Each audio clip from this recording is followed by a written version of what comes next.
right. Well, so what's happened is I had somebody message me about the big cabinet. They wanted the measurements. So I went out to the storage locker and I got the measurements and sent them to them. Haven't heard anything from them yet. I just sent them the measurements. I haven't received a response yet. Somebody else messaged about the big cabinet and they really wanted it, they said, and everything. And then we were trying to iron out the logistics of it because they were saying, well, can you,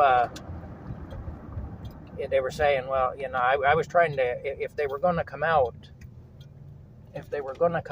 well, I was at the storage locker, that would save me a trip because it's going to cost me $20 in gas every time I come, you know.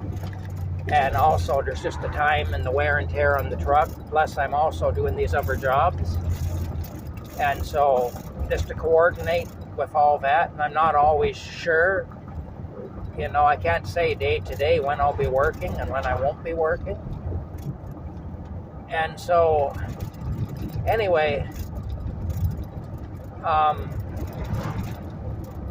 I don't know what happened, but that conversation, or at least half of that conversation, disappeared. So I have no idea what happened there. But either the whole conversation or half of it disappeared. So they seemed really keen on it, and then all of a sudden just silence and half the conversation or the whole thing. I don't know. I'm not sure if it's the person that I think I was talking to. There's one conversation on there about it. I just don't know. I don't understand how an entire conversation or part of a conversation can completely disappear, but that's what happened. Anyway, so I don't know. I sent them a message back asking, are you the person I was speaking with about the cabinet? And if so, I'm here at the storage locker now. If you can come get it tonight, let me know. If you're no longer interested, that's okay, but also please let me know because I have another person interested, which is the guy who asked for the measurements. I may hear from him yet, I don't know. Anyway, in the meantime, I got a lady that was all gung-ho to buy the pretty table with the sun print or flower print on it or whatever it is. I got a lady that was really keen to buy that. And so anyway, I told her, I said, I'm just out here waiting now for another person and trying to sort all that out. But when I'm finished there, I can bring the table into town. She told me she was in Perth. I got to pass through Perth anyway, to get to Smiths Falls. So I told her, I said, I will bring the table to you if you'd like. She said that would be wonderful. She gave me her address. Really interested in that table. Anyway, I came to the conclusion that the person who was wanting to pick up the cabinet tonight, that I wasn't going to hear any more from them. And so I sent her a message, the lady that wanted the table in Perth, and I said, I'm going to go ahead and come and bring the table over to you now. I should be there in about 20 minutes if that works. Didn't hear a word from her.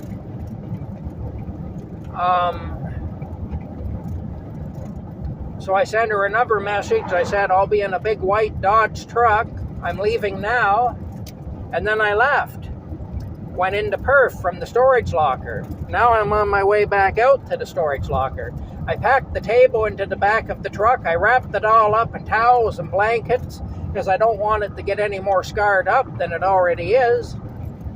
Anyway, and then I lashed it there with bungee cords so it doesn't fall over.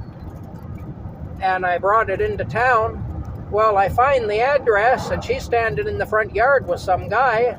He's working on a lawnmower or something there, and she's standing over him, watching him. And she just looked at me.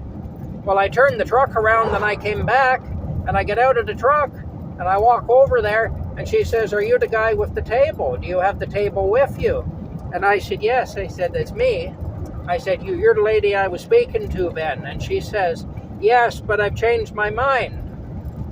So, anyway, what could I say? She had tried to message me, but of course I was on the road. She did message me, though, in all fairness, to tell me she'd changed her mind, but I was already on the road by that time. And so now I'm going back out to the storage unit to put the table back in it. I've just burned probably $10 worth of gas on that little adventure. So there's half of the $20 I'm asking for the table, because I put a price of $20 on it. Yeah, I don't know. This is why I hate selling stuff. Like I say, I can't be mad at the lady because she did try to message me. So it's just I was already on the road at that time, so it wasn't, you know, it was too late. But anyway, I couldn't get mad at her. What can you do? These things happen. It is one of the things I hate about selling stuff, though. I really don't like selling stuff for this reason. Anyway, I will put the table back in the storage unit. And unless there's more messages asking about the cabinet or some other thing, I'm heading back to Camp Crazy. I don't think I can take much more of this.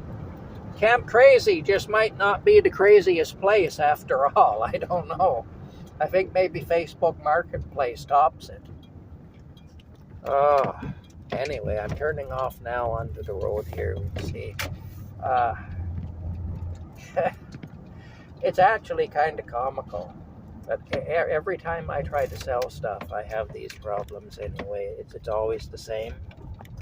And I think it's just a universal thing with trying to sell stuff on the internet, you know. Anyway, I'm back here at my storage unit now, and I'll put the table away. My God. Oh, yeah, see, there's my storage unit, number 17, right there, the green one. All right, we'll see you later.